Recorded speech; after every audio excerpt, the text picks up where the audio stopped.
So dito yung ano, yung parking. Ang ganda guys, oh. Okay.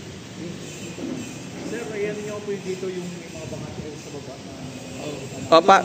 Para saan po ba to? Sa residente ba to o sa ano pong plano? So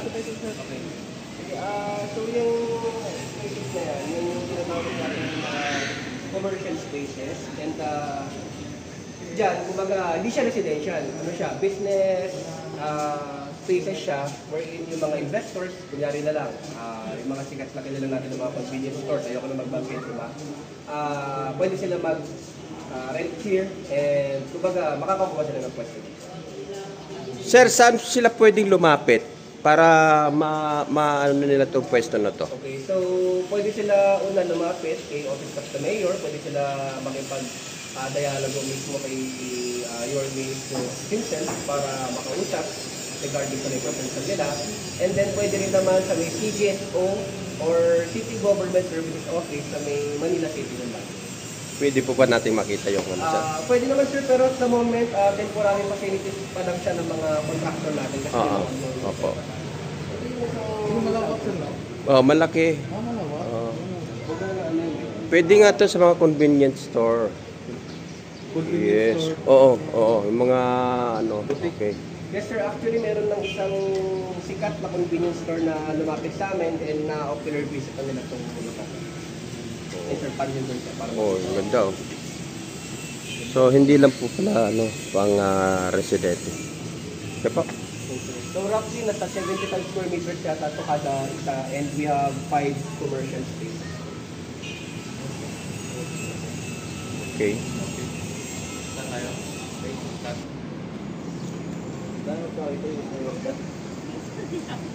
So, ito na guys. Andito tayo ngayon sa Pedro Hill Residence. Yan, inano natin.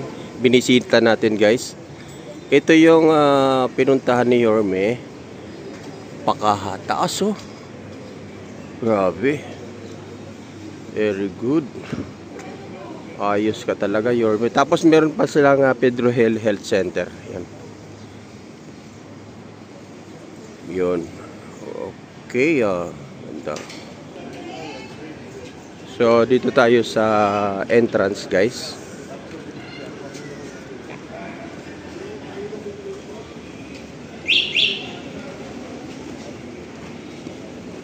Pasukin natin yung ano, yung Pedro Hill Residence. Tara, pasok tayo. Ganda. Oh. Wow. At meron pa din silang information. At ang maganda, wow. Elevator to. Mga ilang elevator?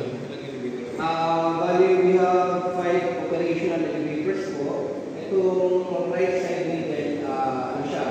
Kumbaga, freight elevator, kumbaga pang mga materials, mga gumagawa, mga renovation, mga ganyan po ginadaan. Kasi, di ba, may pintura ka, mga ganyan. Meron siyang foam para hindi madamage yung elevator. The rest is regular passenger elevator.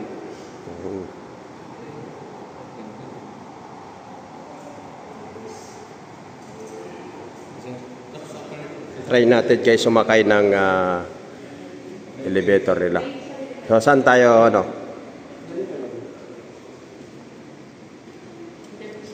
Oh, tingnan mo naman oh guys. Para tayong nasa ano nito? BGC. Galing guys.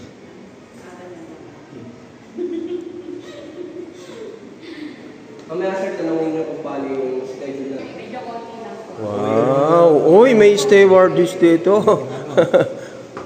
Parang kilala ko to. Parang nakita kami kanina. Keyword kami. Ate Crystal, pakilala ka naman. Hi, ma'am. I'm Crystal Rainbow. Yan. Siya yung So yung flight stewardess natin. flight stewardess ng ano. At tingnan niyo naman guys. So, Hindi basta-basta. hindi basta-basta ito. May operator ng elevator Oh. dito. Oh, Parang nasa SM tayo. para tayong nasa sikat na mall. Kasi Lahat 24 hours sir ang nag-operate yan, sir. 24/7. Big floor po. Thank you po. Wow, thank you ma'am. Wow, ganun din guys. Ang ganda yan. Walang pagbabago. Talagang ano, talagang pulido pagkakagawa guys.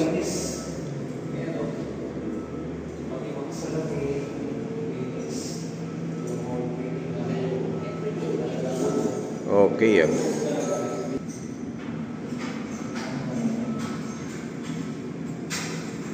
Ganda oh. Ito, dito na tayo sa 5th floor. Guys. Ganda. So, dito yung sa kanilang maintenance. Okay, so, ang residences po ay may tatlong amenities. Una is yung function hall natin, isa pa pa-picture.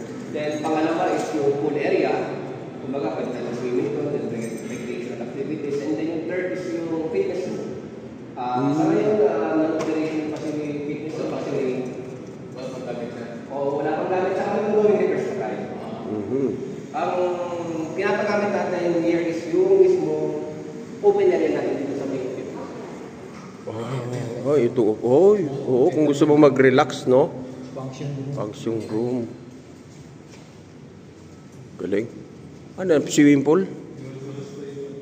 So, saan muna tayo sir? Saan nyo gusto? Sige na po. Dito muna tayo sa may function hall. Function Saan hall. natin ginaganap yung mga main events natin. Actually, itong function hall, nagamit ko last week, no Saturday, no may event si Health Center, regarding sa may Philhead, and nandito mismo si Yorme.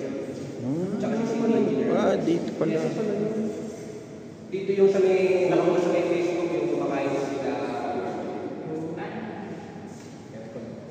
Tapos, fully aircon. Fully aircon. So, ilang aircon na nakapaikot to guys, oh. Dami. Dito pala, ito pala yun. Oh, galing. Bago lahat. At saka ano, branded yung mga ginagamit guys. So, ito yung ano, ito yung, nandito si Yorme nung nag-speech siya. So, ito yun. Okay. So, ayan guys, ano? Parang ang sarap tumira dito, ah. Ang sarap tumira dito, guys. Grabe.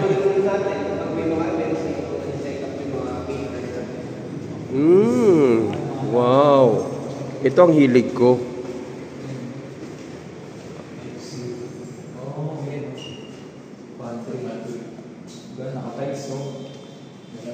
Granite pa yata to, oh.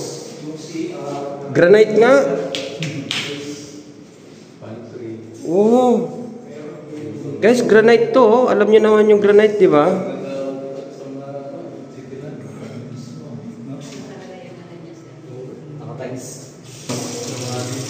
Tubig, oh.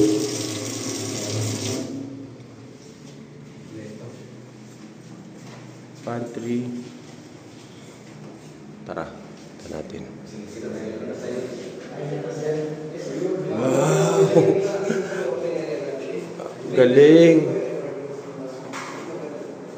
Perfect! Perfect, guys! Oh!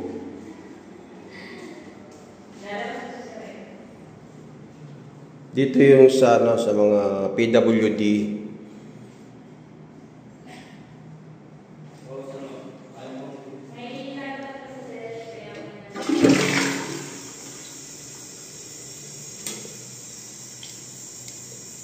Galing guys.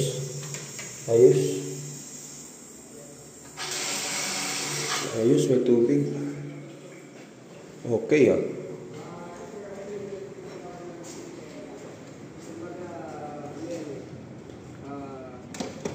Nag-sip through yung tubig dyan. Para hindi rin madulas. Ngayon parang rubber, ano siya? Oo nga oh. Rubber type. Kasi nitsitsip siya yung tubig. Pero saan ang, ano no? May release naman siya. Meron sir, sa may machine facilities natin sa ito. So, punta natin doon. Ito na yung swimming pool. Sir, dito na tayo.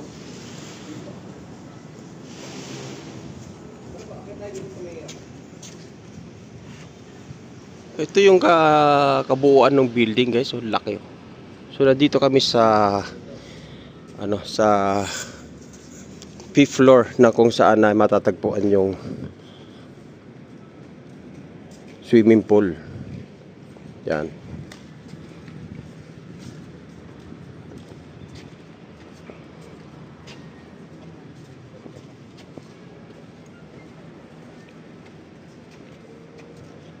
Peaches, may dala ka bang trunks? Wala akong dala nito eh. Nako! Sayang. Uy! Grabe. Ganda. Uy. Ayos, may pambata oh, may pang may pang adult. Sir, gaano kalalim tong swimming pool natin pala? Bali siya, naka-slope siya. Ang pinakamalalim doon is, if I'm not mistaken, sagad is 5 feet. Kung Mm-mm. Then from here, yung pinakamababaw. Merong staircase. Nakaintindi para sa mga So ito for kids. Yes po. Ito, itong maliit na na to sir, mostly pambata to kasi mababaw. Mm.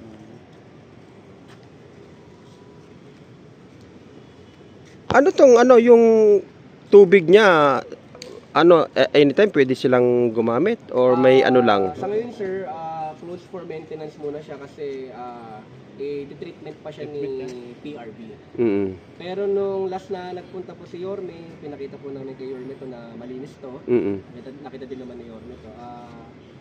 After po ni Yorme na actually nagpaalam yung mga tenants kung pwede daw nila gamitin. Siyempre pinaalam natin kay Direk Alex, Architect Ernie, pumayag sila and nagamit ng mga tenants to last Saturday. Okay. Oy. Tara guys, tour natin kayo. Paano ko sa'yo?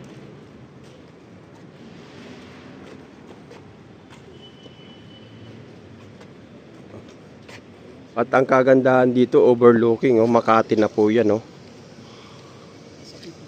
No? Makati na ito, ang ganda. Overlooking. Ayan, pinaka-view mo habang nagsuswimming ka rito at kumakain ng hotdog.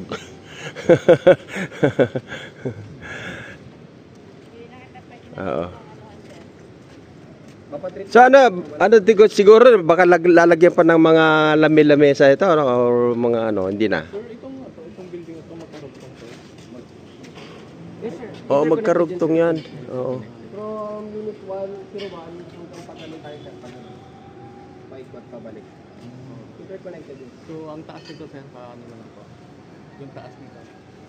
Ilang floor ka uli? 21 floors ang residential and then 22nd floor is the roof deck. Ayun. Kagaya ng mga ibang condo unit, may mga ganito na open area sir, no? Oo. Yes sir, para mahangin, para pumasok na. Parang yung nakikita mo yung DMCA, Ano yan Parang- sir, accessible sa mga tenants yan actually. Oo. Tumba. Meron pa pala dito, guys, sa mga magsusumba. Open Open. Open area para sa mga residente, yung mga gusto magsumba, mga project ng bata na practice ng sayaw-sayaw, yan. Pwede sila dyan. May hagdan po yan. Okay. Okay. Dito na yung Makati. Tara.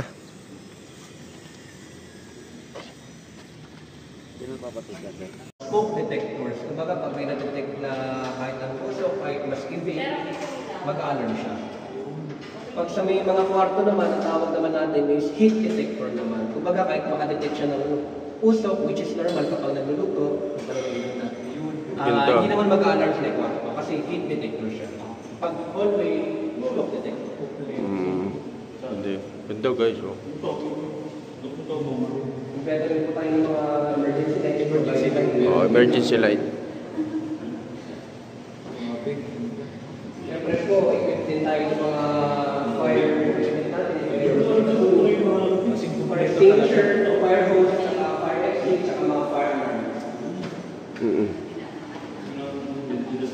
Ito may residente na rito.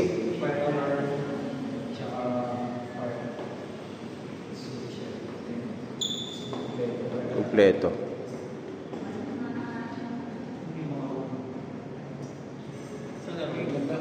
Okay. So ito. So titingnan natin guys yung room kung gaano kalaki. At ayun, oh, yung ganda. Pwede na sa amin to. Ayun. May lababo. May lababo.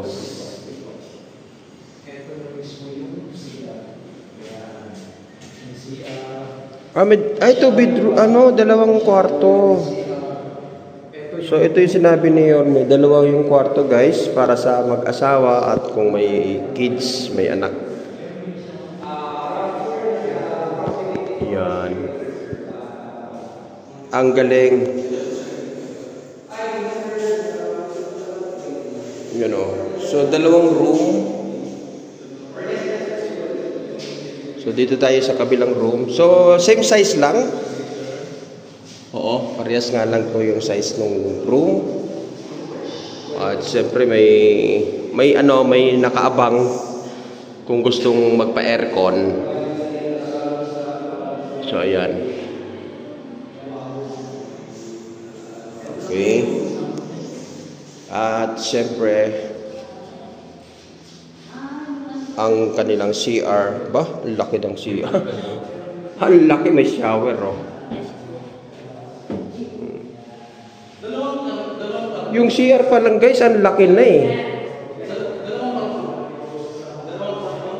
No? Ang laki ng CR, yung. Oh, tapos may lagay ng exhaust tiles, nakapaikot ng tiles, guys.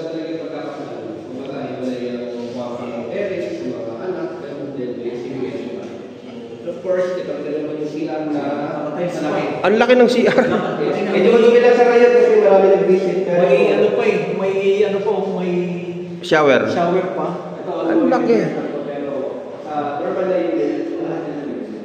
So, ito.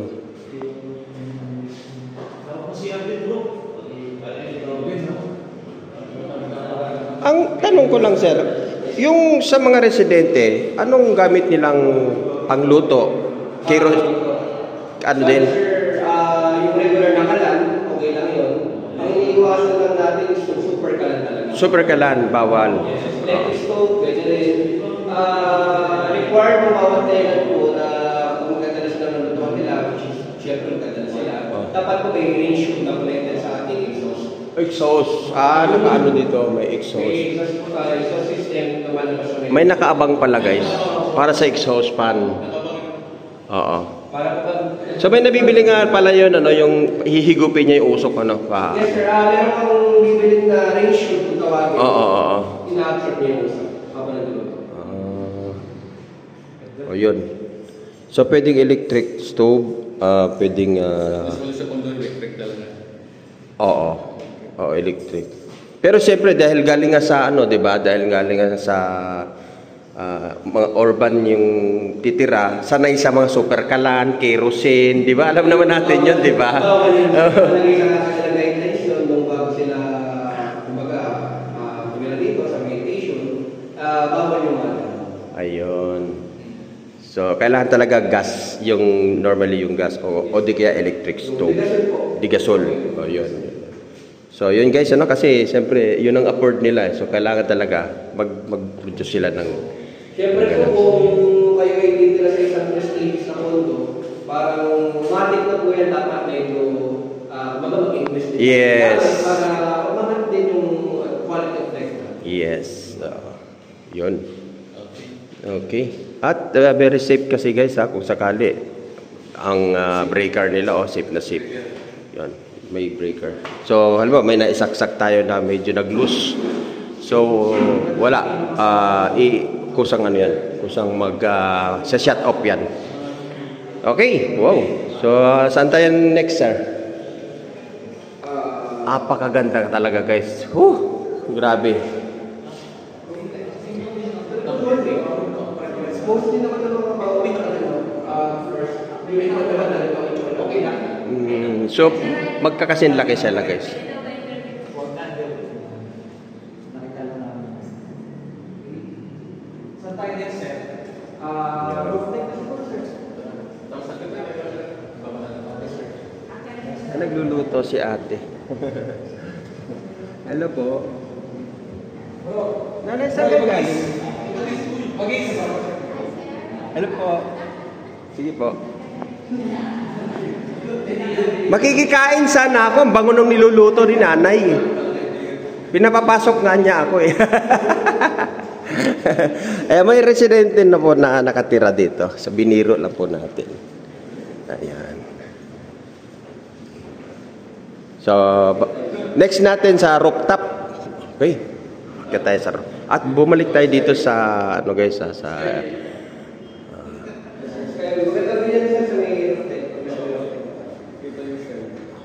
ito na skyway guys.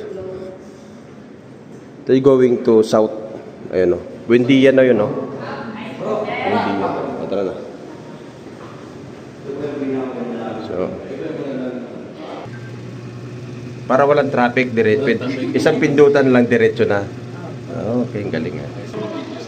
Wow, rooftop na tayo guys. Ito na yung Guys, ito na yung pinaka rooftop. Ang taas.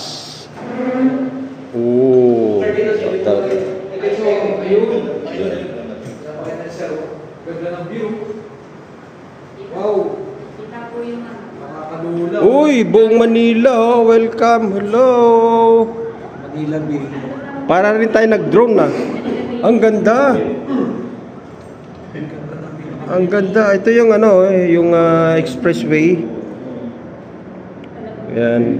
Yung nasa kanan po going to Buendia, south, at yung nasa kaliwa ito going to ano yan, Manila. Ang galing. Ganda. Ang swerte naman nung nasa dito sa taas.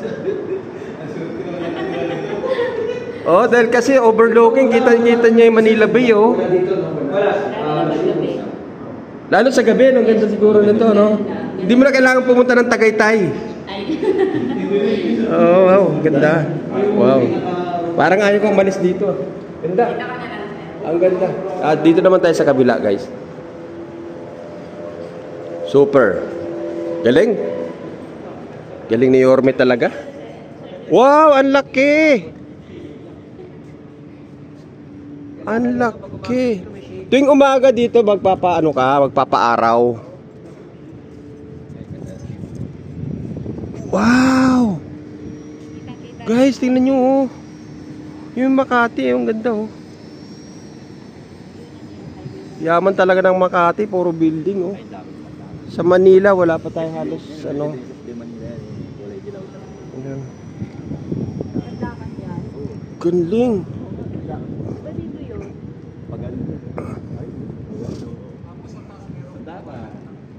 May pinaka... Ano yung nasa taas, ano? Overhead tank, sir. Diyan po makakit yung tubig. Okay. Then, bumababa sa mga unit. Wow, guys. Grabe. Dito kami sa taas. Sa pinaka-rooftop ng Pedro Hill Residence. Galing. Gusto kong tumira dito. Ang ganda, oh. Oh.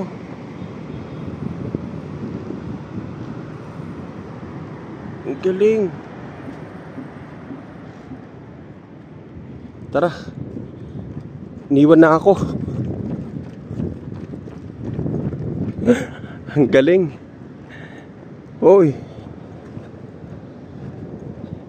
Rooftop. Mainit nga lang, guys. Pero maganda rito pag umaga. Oo. Healthy living. Exercise.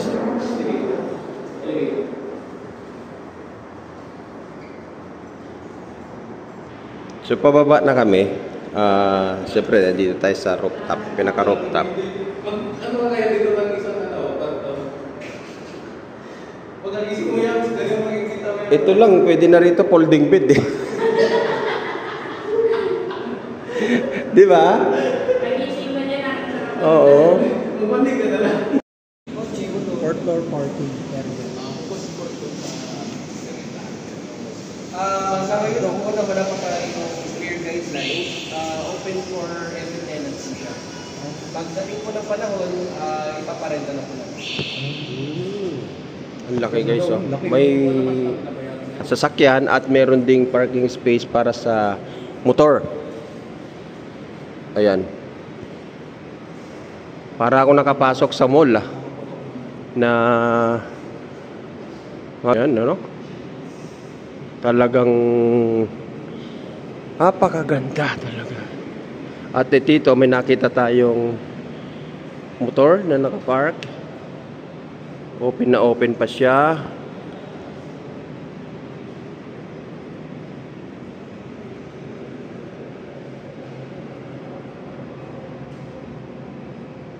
Laki ng parking space niya guys.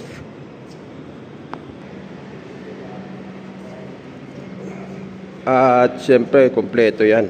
This way. Ito yung paakyat. At dito naman yung this way naman to down. Yun. Okay. So, good morning everyone. Ako po si Engineer Mariano. Ako po yung talagang head administrator dito sa may Bedouin Residences ng Urban Settlements Office po. Under sa pangangalaga po ni Architect Ernie Oliveros po. Or mga picture dito sa building na ito, sir? As of speaking po, meron tayong tatlong amenities dito sa may Bedouin. Una is yung pool area. Siyempre nakita po natin na sa may post ni Orme, yung swimming pool area na open for tenant siya.